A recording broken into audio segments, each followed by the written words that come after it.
In today's video, I'm going to show you how to hand stitch a very simple but interesting pincushion. So you'll need 2 squares of fabric. This is also a great project for using up scrap pieces. I have these 2 bits of fabric and I'm going to cut my square from the smaller piece. Even if you don't have a tape measure handy, you can make a square piece by taking one edge of this and then folding it like this so that this corner is folded and these edges meet. And then if you cut along this line right here, that will be perfectly square. So there's 1 square. I think for this particular pincushion, I'm going to use this red part. So I will just lay my square over this corner and cut one that's an equal size. So now you have your 2 equally sized squares, and I want to find the center of each side. So to do that right now, I'm just going to fold them in half and just clip out a little notch like that so I know where the center is. And I'm going to do it to my second piece as well. Now I have my threaded needle, and this is kind of a large needle, but it's what I have and it will work. I'm going to sew this pincushion by hand. You could do this on a sewing machine and it would be a lot faster, but the reason I want to show it sewn by hand is because I think this is a good project if you're on the go or you simply don't have access to a sewing machine at the moment. This is still a really manageable project. So with your right sides facing each other, I'm going to take the corner of one piece and actually at the seam allowance, which would be about right here, I'm going to line it up with the center of the second side. So when I have that lined up, I'm just going to anchor my thread. And then I'm going to make sure that this edge right here is lined up with this edge so that this corner will line up with the middle of this side. So I'm just going to hold that together by hand and stitch across.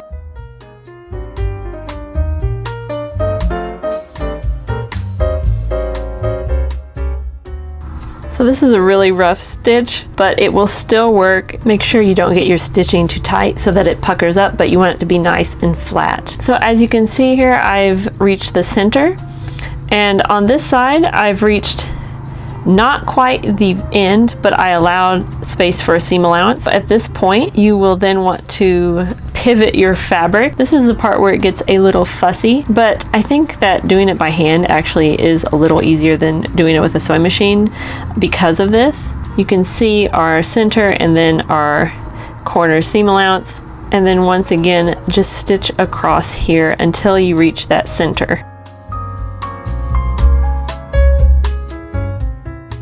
So again, I have not gone to the very end, but just to this end of the seam allowance. I would begin stitching again along this edge and this edge. So once more, you will have to pivot your work so that this edge of your bottom fabric or top, whichever way you look at it, lines up with this edge of your other fabric. And once again, stitch to the center there.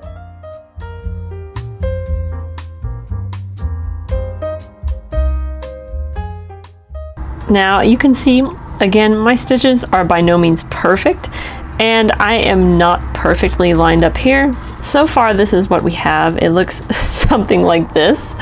It looks a little crazy, but I promise when you're finished, it will look like a really cool pincushion. If we turn it right side out right now, it looks like this, but we're not going to do that yet. So I'm just going to continue around all the edges until I reach a space where I just have an inch or 2 left.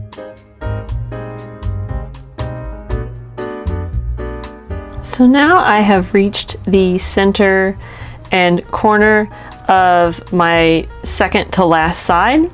That means I have one side that is not stitched. So at this point, I am going to turn my piece right side out.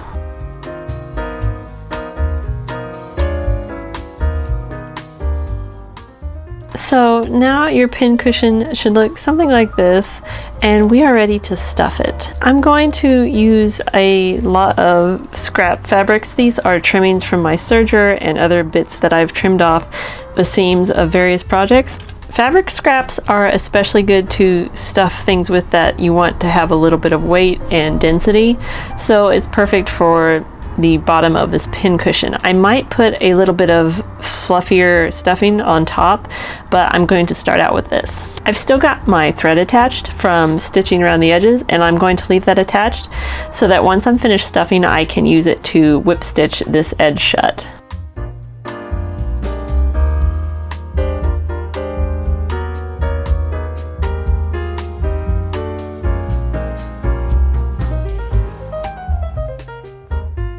So now I've got a decent amount of stuffing in here, but as I said, I think I'm going to use something else on the top of this piece, and I think I'm going to have this lovely side be the top. This is actually just some cotton fluff, cotton lint from some brown cotton. This is its natural color. I grew this summer, and I'm going to use a little bit of this for the top.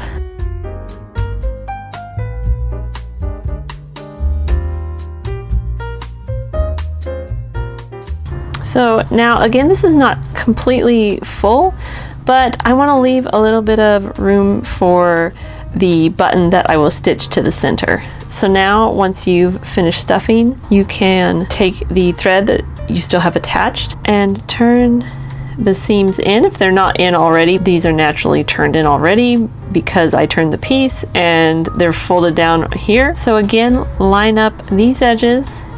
And I'm going to just do a whip stitch on the outside. You could do a ladder stitch and make it a little more invisible, but I feel like this is kind of a nice rustic piece already, and so I'm just going to let the stitches show.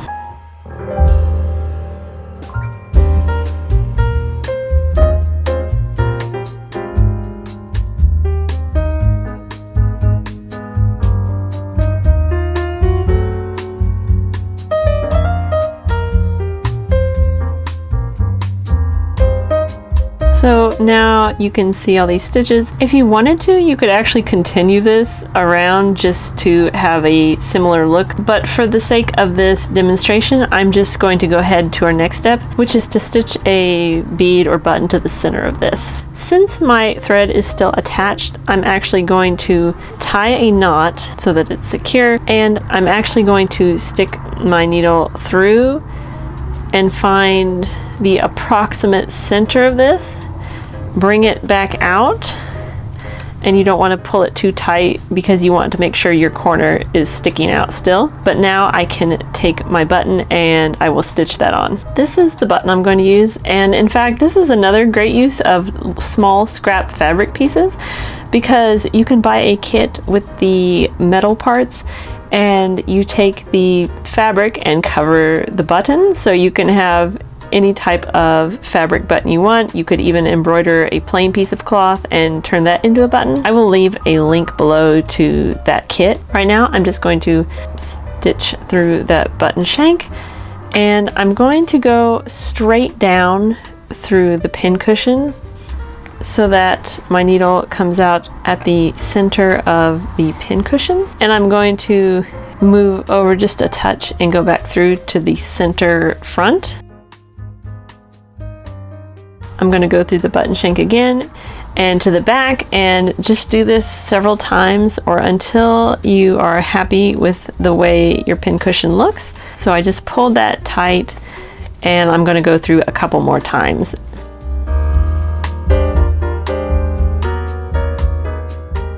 And when I'm happy with that, I will go ahead and tie a knot at the center just so it's a little extra secure. I'm going to push that through, and that way the tail will be buried in the pincushion and you won't see that.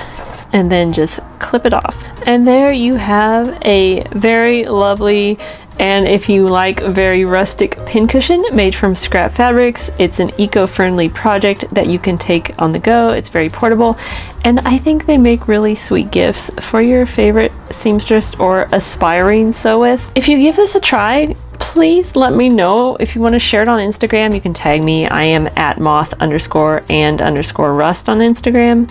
And I would just love to see your finished project. Thank you so much for watching. Be sure to subscribe for more. I haven't been posting a lot lately, but I'm trying to work on that. And if there's a project you would like to see, let me know that too. And I might be able to work on a tutorial for you. And I hope you have a lovely, lovely day.